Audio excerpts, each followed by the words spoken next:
Karena itu sekarang aku mohon, jika memang aku berkenan di matamu, tunjukkanlah jalanmu kepadaku supaya aku mengenal Engkau karena aku berkenan di matamu dan terbukti bahwa bangsa ini adalah umat. Jika kehadiranmu tidak menyertai kami, janganlah Engkau membawa kami dari tempat tinggal. Aku mohon kepadamu, nyatakanlah kemuliaan. Kalau kita sudah berangkat, ayo kita bilang, Tuhan nyatakan kemuliaan. Atap yang ke-10 ini yaitu yang terbuat dari, jadi ini disebutnya tudung ya, bukan kemah ya. Tudung. Tudung ini terbuat dari kulit lumba-lumba dan ini adalah yang terluar. Dan juga tidak ada ukurannya, sama seperti tudung dari kulit kambing. Itu juga tidak ada ukurannya ya. Jadi apa maknanya kalau tidak ada ukurannya? Sama seperti tudung kulit domba jantan, bukan kulit kambing, saya salah sebut, maaf. Nah, kalau bulu kambing ya, bulu kambing itu bukan tudung tapi tenda ya, tenda.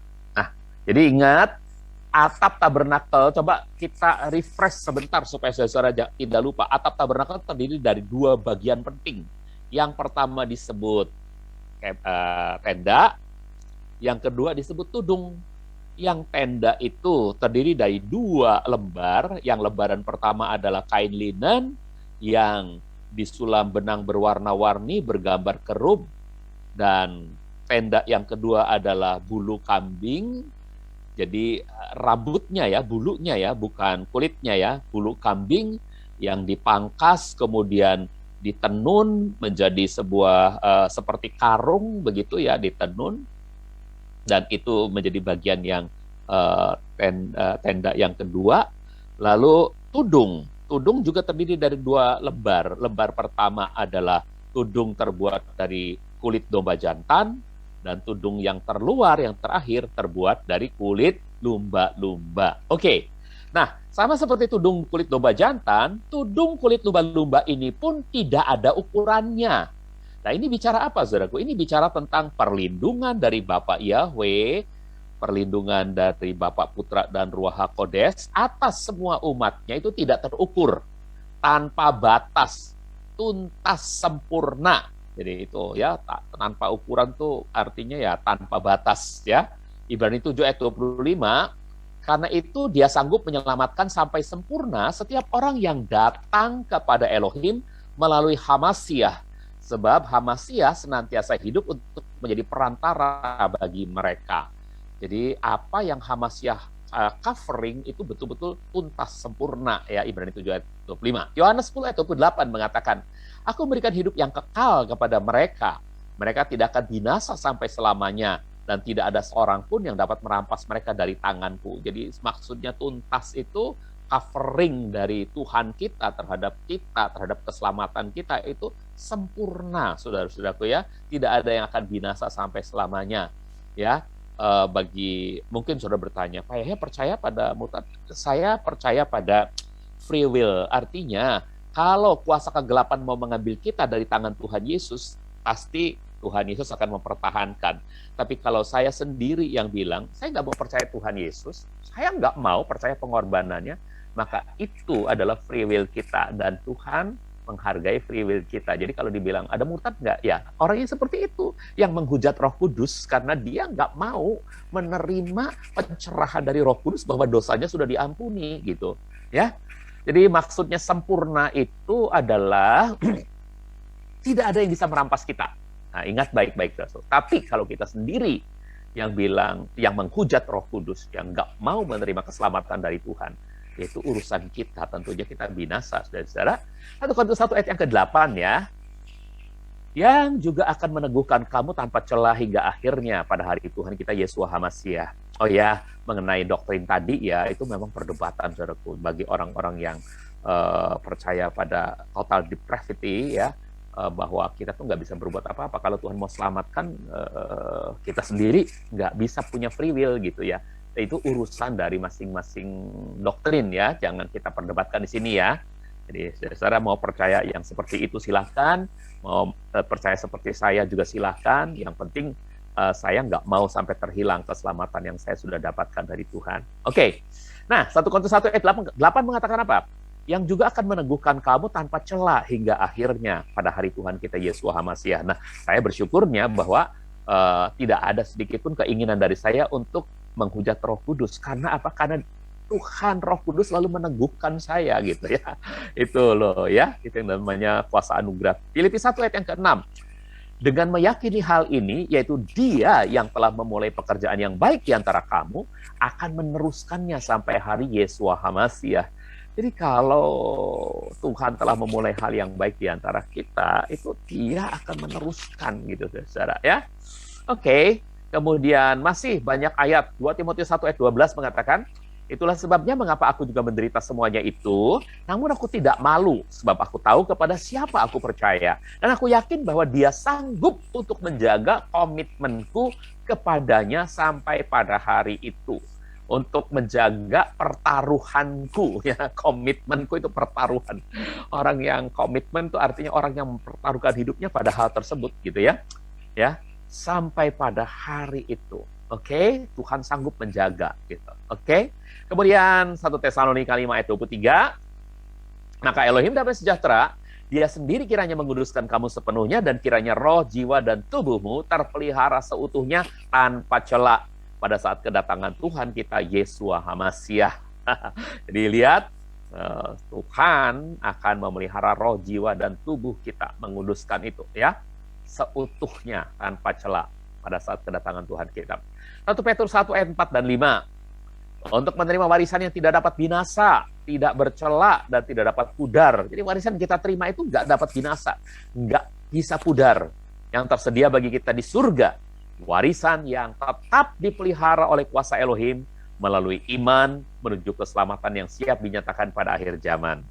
Dan terakhir, Yudas 1 ayat 24 mengatakan, bagi Dia yang berkuasa untuk memelihara kamu agar tidak tersandung, dan yang menempatkan kamu tanpa celah di hadapan kemuliaannya dengan kegirangan yang besar. Jadi kita memberi hormat bagi Dia yang berkuasa memelihara kamu agar tidak tersandung. Jadi saudara-saudara, ini adalah kuasa anugerah yang luar biasa ya. Dan ini merupakan gambaran dari tudung kulit lumba-lumba yang tidak ada ukurannya. Jadi anugerah Tuhan kita itu sempurna ya, tidak berbatas. Yang kedua, ini mengingatkan perlindungannya yang tanpa batas itu.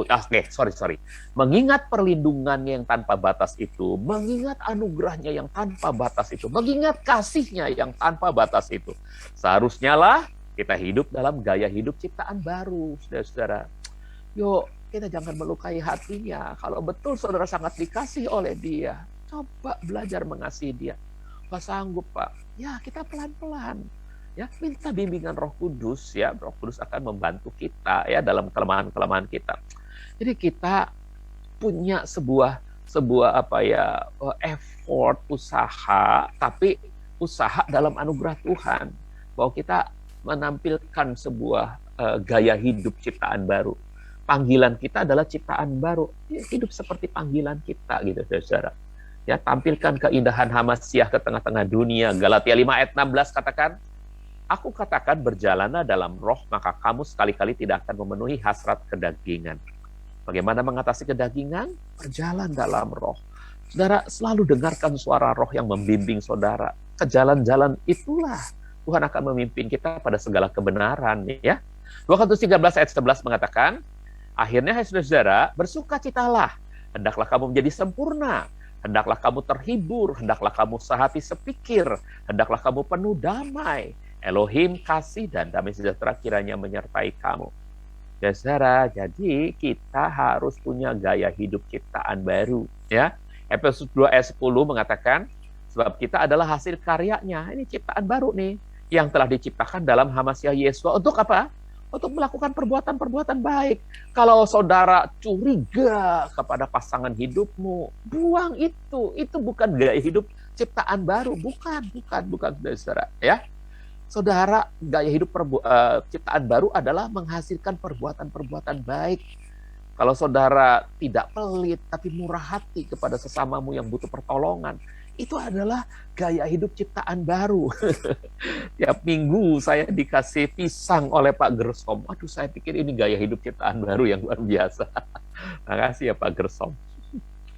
Pisangnya saya suka sekali. Ya. Nah, saudara-saudara, gaya hidup ya melakukan perbuatan-perbuatan yang telah Elohim persiapkan sebelumnya supaya kita dapat berjalan di dalamnya. Saudara, gaya hidup seperti inilah yang harus kita jalani, ya. Oke, bukan menjadi coreng, menjadi noda yang memalukan, bukannya, tapi sesuatu yang indah. Nah, tudung kulit lumba-lumba ini merupakan tudung terluar yang berhubungan langsung dengan cuaca atau udara luar. Maka seharusnya lah ia kuat, ia tahan terhadap segala cuaca, tidak mudah mengkerut, lapuk, bocor atau rembes ya. Jadi udah pasti Tuhan menyediakan kulit lumba-lumba ini yang kemarin gambarnya kira-kira seperti itu ya, dugong itu ya saudara. Itu pasti tudung yang lentur saudara-saudara, nggak mudah mengkerut ya, dan tidak bisa rembes ya. Sekalipun, oke, perhatikan ini, ada tiang awan pada siang hari dan tiang api pada malam hari. Untuk apa nih? Untuk menaungi, jangan sampai kena hujan. Tapi kan bisa jadi yang namanya embun itu terbawa angin, datang juga ke situ kan ya. Nah, jadi yang penting nggak rembes gitu saudara-saudara, sehingga nggak merusak barang-barang yang ada di dalamnya ya. Tapi memang kita punya tiang awan dan tiang api ya. Namun keempat atap tabernakel terdiri dari 2 tenda dan 2 tudung. Jadi ada 4 ya. Ya, utamanya yang terluar ini yaitu kulit lumba-lumba ya, tudung kulit lumba-lumba pasti berfungsi juga untuk menyerap panas pada siang hari dan menahan dingin pada malam hari. Di padang gurun itu kalau malam hari dinginnya itu sangat luar biasa, saudara-saudara ya. Jadi kalau tudungnya itu bukan tudung yang kuat, itu mungkin barang-barang yang ada di dalam itu mengkeret semua, yang terbuat dari kayu-kayu itu akan mengkeret gitu karena dinginnya luar biasa ya. Mengkeret, saudara tahu mengkerut ya. Nah, saudara, jadi yang bagian luar ini gambaran perlindungan Tuhan yang sempurna terhadap kita karena dibuatnya tahan ya terhadap segala cuaca. Nah, inilah gambaran perlindungan Tuhan yang sempurna terhadap kita gerejanya. Mazmur 121 ayat 5 dan 6 katakan, Yahweh adalah penjagamu, Yahweh adalah pelindung pada tangan kananmu. Matahari tidak akan menyengatmu, saudara tidak akan mengembang pada sengatan matahari pada siang hari atau bulan pada malam hari. Malam hari saudara tidak akan mengkerut ya, karena semuanya telah dilindungi dan dijaga oleh Yahweh, oleh tudung yang sempurna itu. 2 Tesalonika 3 ayat 3 mengatakan, tetapi Tuhan itu setia, dialah yang akan meneguhkan kamu dan menjaga kamu dari yang jahat. Oke? Nah, inilah atap tabernakel. Ini udah selesai atap tabernakel. Kita masuk ke bab yang terakhir, bab 13, tiang awan atau tiang api. Ya, bukan dan tiang api. Nah, kalau dan itu artinya bisa berbarengan muncul. Tidak, ketika tiang awan berhenti, yang muncul ada tiang api. Ketika tiang api berhenti, yang muncul adalah tiang awan. Oke? Jadi ini bergantian. Kita harus melihat data-datanya, kemudian kita juga harus membahas makna rohaninya. Oke, tapi mengenai data-data, saudara-saudara, dari tiang awan, tiang api ini, ternyata ada sesuatu yang sangat luar biasa. Tidak ada data-data kandungan materialnya. Tiang awan itu terdiri dari unsur-unsur apa, tidak disebut pada ayat-ayat, tidak ada ya. Karena apa? Karena hadirnya tiang awan pada siang hari dan tiang api pada malam hari menunjukkan tabernakel itu merupakan misteri ya, sama sekali tidak ada catatan dalam kitab suci tentang data-data materialnya ya. Tapi karena bentuknya yang seperti payung, tiang tapi seperti payung gitu ya, dengan tudung dan kakinya. Ini dari gambar tentunya ya, seperti payung bisa jadi ada orang yang menggambar cuma tiang saja ya. Agaknya ini adalah awan yang tidak sama seperti awan-awan lainnya yang terdiri dari sekumpulan uap air ya, dan dapat diembus oleh angin. Bayangkan kalau tiang awan itu sama seperti awan-awan yang lainnya, mungkin ketika awan-awan lainnya bergerak, awan yang udah berbentuk payung itu juga akan bergerak, berubah gitu ya. Jelas nggak saudara? Tertiup angin kan? Nah, tapi ini kok bisa tetap stabil bentuknya gitu ya, seperti tiang dan memang ada sedikit semacam tudung ya. Jadi saudara-saudara, artinya apa? Memang tidak dijelaskan, tapi kemungkinan besar ia sama, terdiri dari uap air juga, cuman ia tidak bisa dirubah bentuknya oleh kekuatan angin dan perpindahan udara pada waktu itu. Tidak bisa ya.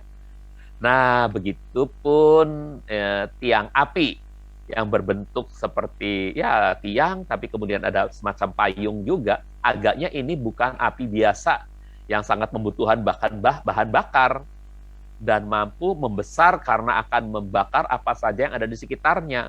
Kalau dia betul api biasa, saudara-saudaraku, maka begitu keluar dari tabernakel, yang pertama ada yang akan dibakar adalah tenda-tenda itu, baik kain linennya maupun bulu kambingnya akan bau sangit, kemudian kulit dombanya akan terbakar, kulit lumba-lumbanya akan terbakar, lalu papan-papan tabernakel akan terbakar semua.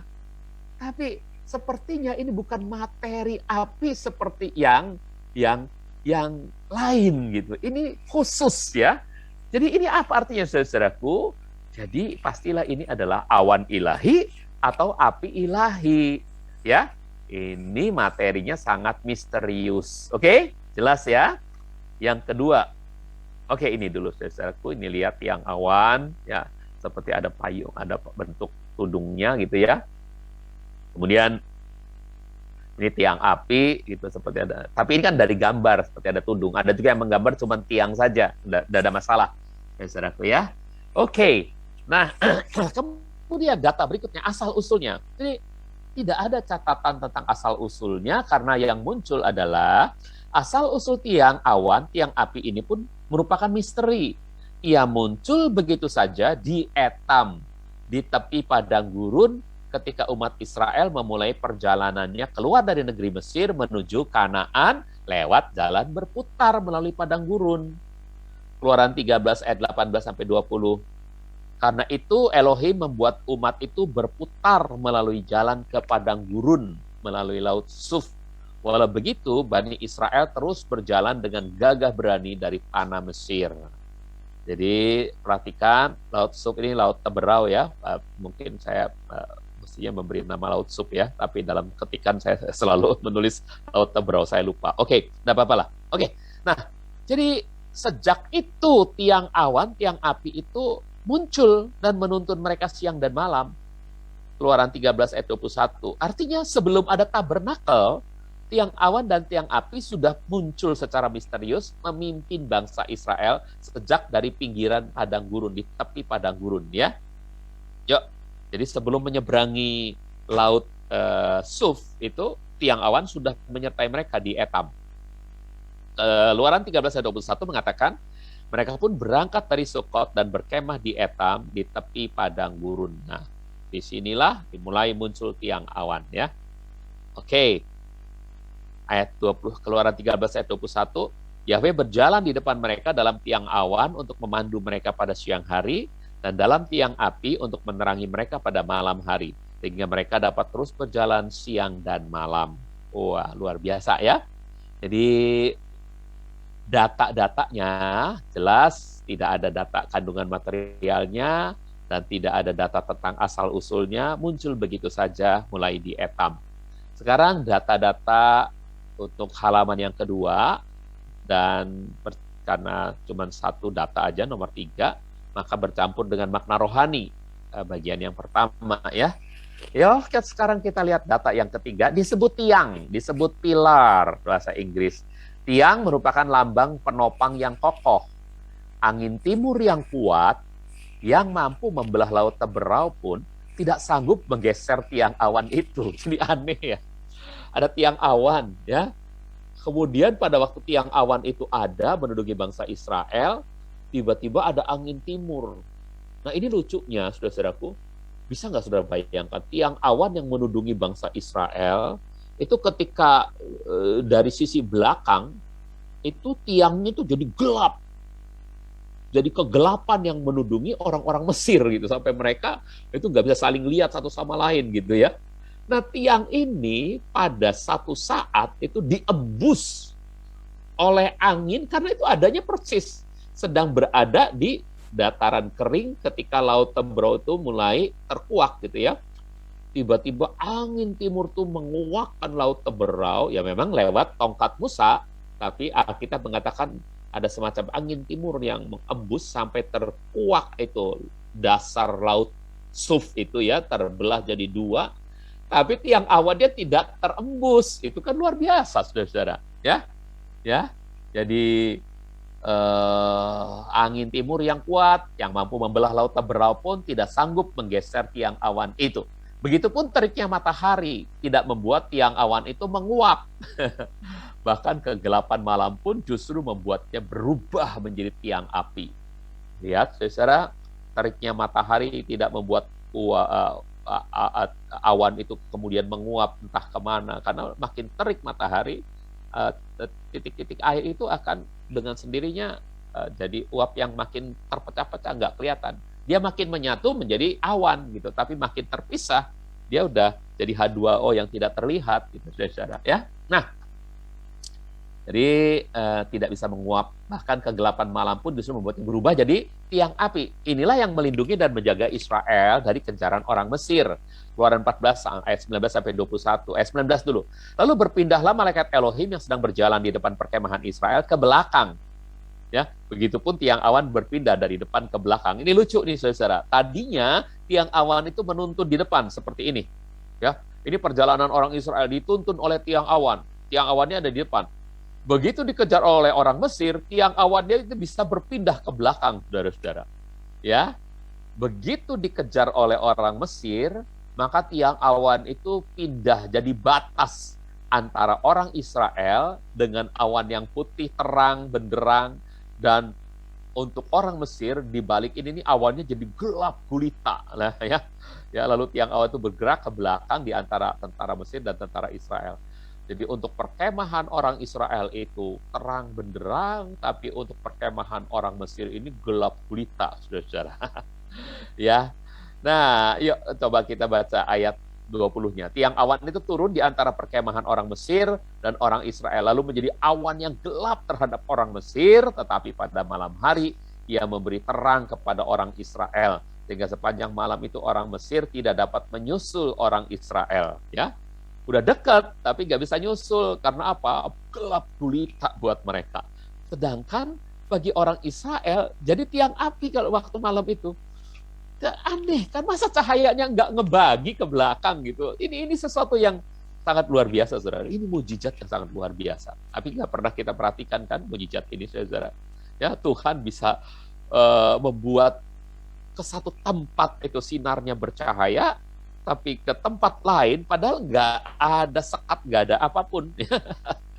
Tapi ke tempat lain dia bisa memberikan kegelapan. Itulah Sang Maha Pencipta yang bisa menciptakan perang dan iya, saudara-saudara, jadi dari sini kita melihat bahwa ayat 21 ya, lalu kemudian Musa mengulurkan tangannya ke atas laut, dan Yahweh menguakkan air laut itu dengan embusan angin timur. Jadi lihat air laut itu dikuakkan, dibelah lewat embusan angin timur yang sangat kuat sepanjang malam. Dia membuat laut itu menjadi tanah kering dan airnya terbelah. Ya, dengan Musa mengangkat tongkatnya, terjadilah ada angin timur yang menguakkan dasar laut Suf ini sehingga airnya terbelah dua. Oke, sekarang kita masuk ke makna rohani dari tiang awan dan tiang api. Makna rohaninya yang pertama adalah pimpinan Tuhan. Tiang awan, tiang api adalah pimpinan Tuhan. Saudara, dalam hidup kita saat ini, di tengah-tengah banyak hal yang mengguncang iman kita, terutama keadaan-keadaan COVID, di mana mungkin ada tanda-tanda yang orang-orang melihat ini tanda-tanda akhir zaman, ya. Tapi saudara-saudara jangan lupa bahwa pimpinan Tuhan itu saudara harus peka sekali, ya. Peka pada pimpinan Tuhan, dengarkan apa yang Roh Kudus katakan. Yahweh berjalan di depan umatnya dalam tiang awan dan tiang api. Itu Keluaran 13 ayat 21. Coba kita baca dulu. Yahweh berjalan di depan mereka dalam tiang awan untuk memandu mereka pada siang hari, dan tiang api untuk menerangi mereka pada malam hari, sehingga mereka dapat terus berjalan siang dan malam. Dalam perjalanan iman kita siang dan malam di padang gurun yang menakutkan ini, saudaraku, ada serangan musuh-musuh seperti orang-orang Mesir yang mengejar mereka. Namun, Yahweh adalah pemimpin rohani kita, saudara-saudaraku ya. Nah, sekalipun jalan-jalan Tuhan itu sulit dimengerti, kita tiba pada kondisi yang bingung, ini vaksinasi apa enggak? Kalau divaksin saya kena angka antikris apa enggak? Saya mungkin bertanya-tanya, saudara, mungkin bingung gitu, saudara ya. Nah, tapi ketika saudara ditempatkan sampai di pojokan, di depan itu yang kelihatan adalah lautan. Dan di samping kanan kiri itu mungkin di samping kanannya ada tebing-tebing cadas yang curam, nggak bisa kita daki. Sementara di kirinya adalah jurang yang terjal, yang nggak bisa kita turuni. Dan di belakang kita tentara Mesir sedang mengejar. Kita kelihatannya terpojok, saudara-saudaraku. Tapi tujuan Tuhan menempatkan kita di tempat tersebut adalah untuk kebaikan kita, saudara-saudara. Ini terbukti ketika bangsa Israel tiba di tepi laut Teberau, di tepi laut Suf itu. Keluaran 15 ayat 19 mengatakan. Jadi ini ya, kita dipimpin oleh tiang awan. Kita jalan bergerak mengikuti apa maunya Tuhan. Tahu-tahu tiba-tiba di depan kita lautan. Bayangkan saudara-saudara. Di belakang kita musuh mengejar. Di samping kanan kiri kita udah nggak bisa kita lewati lagi. Nggak bisa lari kemana-mana. Saudaraku, sehingga kita mulai bertanya-tanya pada pemimpin. Musa, kenapa engkau membiarkan kami mati di Mesir saja? Ya, di sana masih ada tanah kuburan. Di sini kami mau dikubur di mana? Saudara-saudara, lalu Musa menenangkan mereka. Mereka bersungut-sungut. Mungkin sama seperti saudara dan saya sekarang bersungut-sungut, bingung. Saudara, coba baca ini dulu. Ketika kuda Firaun beserta kereta-kereta perangnya dan para penunggang kudanya masuk ke dalam laut, lalu Yahweh membalikkan kembali air laut melanda mereka. Namun Bani Israel berjalan di tanah yang kering di tengah-tengah laut itu. Saudara, kenapa kita ditempatkan di kondisi semacam ini? Supaya kita melihat tangan Tuhan yang dahsyat. Semua musuh-musuh kita itu dapat Tuhan kalahkan. Jadi keraguan-keraguan kita seharusnya kita singkirkan. Kalau kita tetap mengikuti suara Roh Kudus, tenang aja saudara-saudaraku. Apakah saudara divaksin atau tidak, ya? Saudara-saudara, yang penting saudara selalu dengar-dengaran pada suara Roh Kudus, ya. Saudara-saudara dengar baik-baik. Saudara adalah orang-orang yang akan melihat mujizat yang ajaib, ya. Di tempat-tempat yang terpojok itulah kuasa Tuhan dinyatakan. Amin. Jadi saudara akan melihat bagaimana tentara Firaun ditimbun oleh air laut Suf itu, laut Teberau itu. Lah, makna yang kedua soal pimpinan Tuhan. Jadi pimpinan Tuhan bisa menempatkan kita pada situasi yang paling sulit sekalipun, seperti Muhammad KC gitu ya. Tapi dia akan melihat nanti kemuliaan Tuhan yang luar biasa. Nah, saudara, jadi dengar baik-baik ya. Tiang awan dan tiang api juga berfungsi sebagai komandonya Tuhan. Kalau saudara benar-benar dipimpin Tuhan, saudara harus dengar-dengaran pada komandonya Tuhan. Kapan harus berangkat, kapan harus berhenti, kapan harus menunda perjalanan. Jadi Bilangan 9 ayat 18 mengatakan, atas perintah Yahweh Bani Israel berangkat, dan atas perintah Yahweh mereka berkemah. Selama awan itu berdiam di atas tabernakel, mereka tetap tinggal di kemah mereka. Jadi berangkatnya kapan? Kalau awan itu bergerak, itu perintah Yahweh. Jadi ini komandonya gitu ya. Ayat 20. Begitu pula ketika awan itu tinggal hanya beberapa hari saja di atas tabernakel, maka sesuai dengan perintah Yahweh, mereka tetap tinggal di kemah-kemah mereka. Dan sesuai dengan perintah Yahweh juga mereka baru berangkat. Awannya berangkat, mereka berangkat, ya. Tiang apinya jalan, mereka akan jalan. Ayat 23. Atas perintah Yahweh mereka berkemah, dan atas perintah Yahweh mereka berangkat. Mereka menaati pesan Yahweh sesuai dengan perintah Yahweh dengan perantaraan Musa. Nah, bagi kita hal ini menunjuk pada apa, saudaraku? Pada Roh Kudus yang diberikan kepada setiap kita untuk memimpin kita ke dalam seluruh kebenaran. Yohanes 16 ayat 13, nanti kalau roh kebenaran itu sudah datang, ini kata Tuhan Yesus kepada murid-muridnya sebelum Roh Kudus dicurahkan, ya. Tapi kepada kita itu sudah datang, saudara-saudara. Maka Roh akan memimpin kamu ke dalam seluruh kebenaran. Bilang amin. Nah, sebab Roh Kudus tidak akan berbicara dari dirinya sendiri. Tetapi apa saja yang telah didengarnya, itulah yang akan dikatakannya. Roh kebenaran juga akan memberitakan kepadamu hal-hal yang akan datang. Jadi secara kalau kita peka terhadap suara Roh Kudus, pasti saudara-saudaraku, kita ini akan dipimpin pada segala kebenaran. Karena itu, ingat ya saudara-saudara, saya mau mengatakan, Pak, mengapa suara Roh Kudus bisa beda-beda? Ke satu bilang jangan vaksin, ke satu lagi vaksin. Ya, saudara-saudaraku, yang penting saudara yakin bahwa saudara peka. Gitu ya. Setiap orang bisa punya masalah yang berbeda-beda, saudaraku. Jadi setiap orang perkataan Tuhannya itu bukan itu sebabnya kesaksian itu seringkali jangan digeneralisir. Kalau seorang bersaksi bahwa waktu dia kena serangan jantung, dia berdoa saja tiba-tiba Tuhan menolong menjamah dia, itu jangan digeneralisir. Besoknya saudara yang mendengar kesaksian itu terkena serangan jantung, saudara kemudian tenang-tenang aja berdoa saja. Belum tentu untuk saudara sama. Remaknya bisa berbeda-beda. Ya, ngerti saudara ya? Jadi dalam hal ini kita nggak boleh saling menuduh, menjelekkan satu sama lain. Kita yakin dengan keyakinan kita dengarkan suara Roh, itu cukup buat kita. Nah, karena itu kita harus selalu siap dipimpin Roh Kudus. Yang paling penting itu, siap dipimpin Roh Kudus. Roma 8 ayat 14 mengatakan, Roma 8 ayat 14, sebab seberapa banyak orang yang dipimpin oleh Roh Elohim, mereka adalah anak-anak Elohim.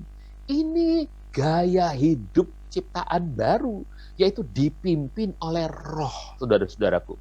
Ya, kita harus selalu siap dipimpin oleh Roh, ya, karena kita ini adalah anak-anak Elohim, ya. Jadi Roh Elohim yang memimpin kita. Galatia 5 ayat 25. Jika kita hidup dalam Roh, artinya kita telah dihidupkan baru oleh Roh, kita juga harus berjalan dalam Roh. Saudara, hidupnya hidup dalam Roh, oleh Roh kita telah dihidupkan. Masa kita jalannya mengikuti daging kita? Jangan dong, saudara. Coba ikuti Roh ya. Dan dengarkan apa yang dikatakan Roh. Wahyu 2 ayat yang ke-7. Siapa yang punya telinga, nah, biarlah ia mendengarkan apa yang dikatakan Roh kepada gereja-gereja. Bagi orang yang menang, aku akan memberi makan kepadanya dari pohon kehidupan yang ada di tengah-tengah Firdaus Elohim. Jadi mari kita terus peka mendengarkan apa yang dikatakan Roh, maka kita akan dituntun pada segala kebenaran. Oke, sekarang bagian yang kedua dari makna rohani. Ada nomor 2, tanda kehadiran Tuhan. Kalau tadi yang ke-1 adalah pimpinan Tuhan, yang kedua maknanya adalah tanda kehadiran Tuhan. Ini soal kehadiran Tuhan. Sebagai manusia, seringkali kita tidak beriman, malah bersungut-sungut ketika kekurangan atau ketiadaan makanan.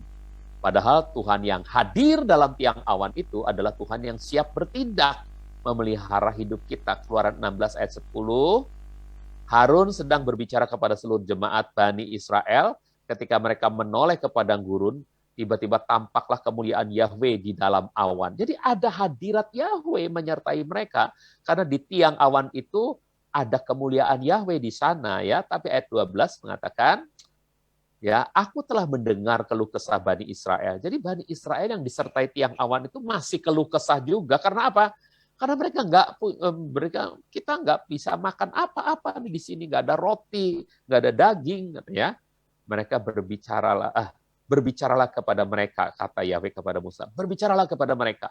Setiap petang kamu akan makan daging, dan setiap pagi kamu akan kenyang dengan roti. Maka kamu akan tahu bahwa akulah Yahweh Elohimmu. Akulah Yahweh Yireh, Yahweh yang menyediakan segala keperluan kebutuhanmu. Jadi, saudara, tanda tiang awan itu tanda kehadiran Tuhan. Tapi kok kita masih sungut-sungut gitu ya. Saudara, kita tuh harus beriman gitu loh, saudara.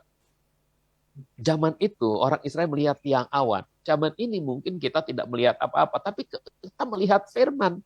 Kita bisa mengingat firman. Kita bisa mengimajinasikan iman kita bahwa Yahweh itu hadir bersama kita. Kenapa kok kita bersungut-sungut gitu, saudara? Harusnya jangan ya, harusnya kita malah memuliakan Tuhan. Karena apa yang dia janjikan pasti dia genapi. Ya, dia akan memberikan setiap petang itu burung-burung puyuh untuk daging kita, dan setiap pagi itu mana ya untuk roti kita. Nah, yang kedua, kehadiran Tuhan ini memberi naungan pada waktu panas terik matahari dan memberi kehangatan pada waktu dinginnya malam. Ada orang-orang yang kesepian hidupnya mungkin karena ditinggal oleh orang-orang terkasih, ya. Saudara tidak perlu merasa kesepian dan tersendiri, kecewa sama Tuhan. Jangan, saudara, ya. Untuk siapapun, ya, untuk Ibu Tirsa, ya. Coba ingat baik-baik, ada hadirat Yahweh menyertaimu, Ibu, ya. Mazmur 121 ayat 5 dan 6 mengatakan bahwa Yahweh adalah penjagamu. Yahweh adalah pelindung pada tangan kanan. Matahari tidak akan menyengatmu pada siang hari atau bulan pada malam hari. Ada kehangatan dari Yahweh untuk dinginnya malam hari. Ada kesejukan dari Yahweh untuk panas teriknya matahari pada siang hari. Saudara akan dapatkan itu dari Tuhan kita yang setia, ya, karena Tuhan kita hadir bersama dengan kita. C, tiang api yang menerangi lingkungan padang gurun yang gelap pada malam hari. Juga bicara tentang Yesus adalah terang dunia. Ya, Yohanes 1 ayat 4 dan 5 mengatakan, jadi ini tiang api, ini semuanya sebetulnya gelap. Tapi karena ada tiang api, maka lingkungan ini jadi terang. Gitu ya. Nah, ini bicara tentang Tuhan kita yang adalah terang dunia. Dalam Sang Firman ada hidup. Dan hidup itu adalah terang manusia. Terang itu bercahaya dalam kegelapan, dan kegelapan tidak dapat menguasainya. Saudara, benar loh, kegelapan tidak bisa menguasai terang. Mazmur 139 ayat 12 mengatakan, bahkan kegelapan tidak akan menggelapkan engkau, karena malam akan bercahaya seperti siang. Kegelapan menjadi sama dengan terang. Saudaraku, asalkan ada Tuhan. Ada orang berkata, di neraka pun aku siap, asalkan bersama dengan Tuhan. Saudara, orang yang bersekutu dengan Tuhan tidak berjalan dalam kegelapan. Atau Yohanes 1 ayat 5 dan 6, ya. Inilah berita yang telah kami dengar dari Dia dan kami beritakan kepadamu, bahwa Elohim adalah terang, dan di dalam Elohim sama sekali tidak ada kegelapan. Jika kita berkata bahwa kita memiliki persekutuan dengan Elohim, tapi kita berjalan dalam kegelapan, maka kita sedang berdusta dan tidak melakukan kebenaran. Ini dari sisi kita, saudara-saudaraku, jangan lupa, jangan bermain-main di tempat yang gelap. Karena kita punya terang, ya, saudara-saudara harus tetap hidup di dalam terang, dalam kebenaran, ya. Nah, supaya apa, saudaraku? Supaya terbukti bahwa kita ini adalah yang bersekutu dengan Tuhan. Tuhan berhadirat terus, jangan ditinggal Tuhannya, lalu kita masuk dalam kegelapan. Jangan. Itu Lucifer pernah alami. Dia adalah pembawa terang. Tapi terangnya dia tinggal, dia lari tanpa membawa terang. Itu masuk dalam kegelapan. Dia jadi kegelapan, saudara-saudara. Ya, dan kita akan semakin bersinar sampai rembang tengah hari. Amsal 4 ayat 18, ini nubuatan bagi kita kalau kita berjalan seperti yang dinubuatkan Tuhan, terus dalam terang, maka kita akan seperti cahaya yang terus bersinar, yang semakin bersinar hingga rembang tengah hari. Saudaraku, itu adalah puncak kemuliaan Tuhan yang kita bisa alami, saudara. Oke, dan terakhir tentang tanda kehadiran, makna soal tanda kehadiran ini, Tuhan bukan sekedar ada, tapi hadir. Ini jangan lupa, ini ilustrasi yang sering kali saya kuatkan kepada saudara-saudara. Kata ego eimi, kata hayah yang artinya ada, itu maksudnya adalah hadir, saudara-saudaraku. Dan hadir ini khusus untuk sebuah pribadi. Ada, bisa pribadi, bisa benda, gitu ya. Ya, Pak Guru ada, itu bisa pribadi. Tapi meja ada, ya. Itu. Meja ada, itu benda bisa. Tapi hadir hanya khusus untuk pribadi. Ya, Pak Guru hadir, tapi meja bukan hadir, gitu ya. Nah, Ini yang membuat kita tidak menjadi orang yang agamani. Orang agamani hanya percaya Tuhan ada, tapi dia tidak hadir. Tapi orang beriman, dia percaya Tuhan hadir. Artinya Tuhan aktif menyertai dia sebagai pribadi yang siap menolong, siap mengcover, siap memberikan perlindungan, kehangatan, bahkan kesejukan gitu ya. Saudaraku, itulah Tuhan kita. Inilah hidup yang beriman. Ini nomor 2, tanda kehadiran Tuhan. Kita masuk pada makna rohani yang ketiga. Pimpinan dan penyertaan Tuhan itu konsisten, saudara-saudara. Jadi komando dan kehadiran Tuhan itu konsisten, saudara-saudara, jangan sampai lupa.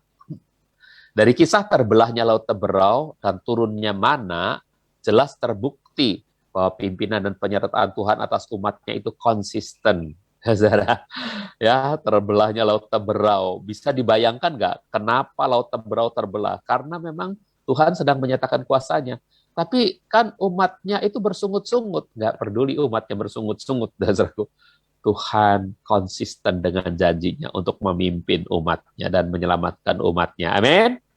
Begitupun dengan turunnya mana. Mereka kan bersungut-sungut, nggak punya roti, nggak ada roti. Tapi kok Tuhan menyatakan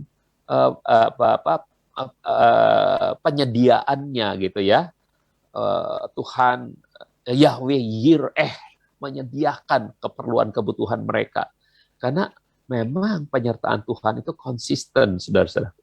Bagaikan tiang awan yang tidak bisa digoyahkan oleh kuatnya tiupan angin timur yang membelah Laut Teberau, atau tiang api yang tidak bisa dipadamkan oleh dinginnya suhu padang gurun pada malam hari. Seperti itulah pimpinan dan penyertaan Tuhan Yeshua HaMashiach atas hidup kita. Ibrani 12 ayat yang kedua mengatakan, marilah kita arahkan pandangan kita kepada Yeshua, pemimpin dan penyempurna iman kita. Sebab demi sukacita yang disediakan sebelumnya bagi kita, dia tabah memikul salib dengan mengabaikan aibnya, hingga sekarang dia duduk di sebelah kanan takhta Elohim. Jadi dia adalah pemimpin kita dan penyempurna iman kita. Dia harus konsisten. Ibrani 2 ayat 10 mengatakan, karena segala sesuatu adalah bagi dia dan oleh dia, maka layaklah dia membawa banyak orang ke dalam kemuliaan. Saudara dan saya dibawa ke dalam kemuliaan oleh karena dia konsisten. Dia konsisten. Dia pelaksana keselamatan kita. Itu sempurna melalui penderitaan. Konsisten sekali. Derita nggak peduli. Yang penting dia jalani. Dan itulah konsistennya. Oke? Yang berikutnya, yang nomor 4, ini yang terakhir makna rohani, ya kalau nggak salah. Tiang awan bisa beralih dari umatnya, dari umat Tuhan. Ketika umat Tuhan berzina secara, zina ini kebanyakan hak ya, kelebihan hak. Berzina secara rohani. Keluaran 33 ayat yang kelima. Berfirmanlah Yahweh kepada Musa, katakanlah kepada Bani Israel, kamu adalah bangsa yang tegar tengkuk. Suatu saat aku akan datang ke tengah-tengahmu untuk membinasakanmu. Karena itu sekarang tanggalkanlah perhiasan-perhiasanmu supaya aku tahu apa yang harus kulakukan kepadamu. Ya. Ketika umat Israel berzina secara rohani, bandingkan dengan 32 ayat 35, pasal 32 Keluaran ayat 35, demikianlah Yahweh menulahi bangsa itu karena mereka telah meminta Harun membuat patung anak lembu emas. Saudara-saudara, satu-satunya hal yang sangat dibenci Tuhan adalah ketika saudara berzina secara rohani, ya. Jadi tiang awan bisa beralih dari umat Tuhan. Musa, ya, kemudian, ya ini ketika bangsa Israel membuat patung anak lembu emas, Musa sampai harus menghancurkan 2 loh batu yang Tuhan sudah ciptakan, Tuhan sudah buat, dan Tuhan tulisi dengan tulisan Tuhan itu harus dipecahkan oleh Musa. Ya. Lalu tiang awan pun tidak lagi berada bersama dengan umat Tuhan. Saudara, ini sangat ironis, tiang awan beralih dari umat Tuhan, melainkan berada di kemah pertemuan. Jadi ketika itu Musa mendirikan kemah pertemuan, pra-tabernakel. Jadi sebelum ada tabernakel, Musa pernah mendirikan kemah pertemuan. Tapi setelah ada tabernakel, kemah pertemuan adalah tabernakel. Tapi sebelum ada tabernakel, Musa pernah membuat kemah pertemuan gara-gara apa? Gara-gara orang Israel itu menyembah patung anak lembu emas gitu ya. Keluaran 33 ayat 7. Musa mengambil kemah dan membentangkannya jauh di luar perkemahan orang-orang Israel. Ia menamainya kemah pertemuan. Siapa saja yang hendak mencari Yahweh, maka ia harus pergi ke kemah pertemuan yang ada di luar perkemahan itu. Jadi keterangan tentang kemah pertemuan dalam pelajaran yang lalu itu selalu merujuk pada tabernakel. Tapi ternyata sebelum tabernakel dibuat, Musa sempat membuat kemah pertemuan. Seperti ini gambarnya, saudara. Jadi Musa membuat kemah pertemuan, ada tiang awan di sini hadir, sementara orang Israel di perkemahannya hanya melihat dari kejauhan. Ada hadirat Tuhan bersama dengan Musa di sini, ya. Ini bukan tabernakel, nggak ada rincian-rincian tabernakel di dalam. Ini Musa mendirikan kemahnya sendiri, dan ini untuk orang-orang Israel, tua-tua Israel berkumpul bertemu dengan Yahweh. Nah, kalau itu sampai terjadi, saudara-saudaraku, ya, dan dari masing-masing pintu kemah umat Tuhan, mereka menyembah Tuhan ke arah tiang awan yang ada di atas kemah pertemuan itu. Keluaran 33 ayat 9 dulu. Ketika Musa masuk ke dalam kemah pertemuan, tiang awan pun turun dan berdiri di pintu kemah itu. Dari awan itu berbicaralah Yahweh dengan Musa. Dan dari masing-masing pintu kemah umat Tuhan, mereka menyembah Tuhan ke arah tiang awan yang ada di atas kemah pertemuan itu. Keluaran 33 ayat 10. Ketika seluruh bangsa itu melihat tiang awan yang berdiri di pintu kemah pertemuan, maka bangkitlah mereka lalu sujud menyembah di pintu kemahnya masing-masing. Jadi jaraknya cukup jauh, saudaraku, tapi dari pintu kemah mereka masing-masing mereka sujud menyembah. Dan itu pertobatan mereka. Ya, maka kita harus berdoa sama seperti Musa. Kalau kemuliaan Tuhan meninggalkan bait suci, itu adalah sebuah wanti-wanti, saudara-saudaraku. Di situ kita harus berdoa pertobatan sungguh-sungguh, sama seperti Musa. Jadi kitab Yehezkel menjelaskan bagaimana orang Israel itu terbuang ke pembuangan, karena ternyata kemuliaan Yahweh telah meninggalkan bait suci. Sehingga bait suci akhirnya bisa diserbu oleh tentara Nebukadnezar, dibakar habis, diobrak-abrik, ya. Nah, itu akibat dari apa? Akibat kita punya sembahan lain. Ya, orang Israel di sini menyembah patung anak lembu emas. Nah, jika kemuliaan Tuhan beralih darimu, saudara-saudara, ingat baik-baik nih, segeralah bertobat, berdoalah. Ya, seperti Daud berdoa, Tuhan jangan ambil rohmu daripadaku, karena roh itu, atau kembalikan Tuhan, kalau dia sudah beranjak, minta roh itu kembali lagi. Itu tanda kemuliaan Tuhan, saudara-saudara. Ya, kita harus berdoa seperti Musa di sini. Tunjukkanlah jalanmu, ayat 13. Karena itu sekarang aku mohon, jika memang aku berkenan di matamu, tunjukkanlah jalanmu kepadaku, supaya aku mengenal engkau, karena aku berkenan di matamu, dan terbukti bahwa bangsa ini adalah umat. Tunjukkanlah jalanmu. Saudara-saudara, minta kepada Tuhan, Tuhan, apa yang harus aku lakukan? Tunjukkan jalanmu. Karena aku ini umatmu, Tuhan. Aku ini tebusanmu, Tuhan. Saudara berdoa sungguh-sungguh, minta tunjukkan jalan Tuhan. Itu adalah tanda kita mau makin mengenal Dia, mengenal jalan-jalannya. Lalu doa juga ayat yang ke-15, ya. Ini kita sujud berdoa, ayat 15-nya. Jawab Musa, jika kehadiranmu tidak menyertai kami, janganlah engkau membawa kami dari tempat ini. Saudara, setelah doa minta tunjukkan jalan, lalu ketika Tuhan sudah tunjukkan jalan, Tuhan bilang, ayo berangkat. Kita bilang, Tuhan, kalau engkau tidak menyertai, aku nggak mau berangkat, kecuali engkau menyertai. Saudara, itulah doa pertobatan kita. Ya, kalau Tuhan tidak menyertai, kita nggak mau berangkat, saudara-saudara. Jadi itu, dan yang terakhir adalah nyatakan kemuliaan-Mu, ayat 18. Jawab Musa, aku mohon kepadamu, nyatakanlah kemuliaan-Mu. Kalau kita sudah berangkat, ayo kita bilang, Tuhan nyatakan kemuliaan-Mu, nyatakan kemuliaan-Mu, nyatakan kemuliaan. Inilah doa pertobatan apabila kemuliaan Tuhan beralih dari bait suci. Dan tubuhmu adalah bait suci itu, saudara-saudara.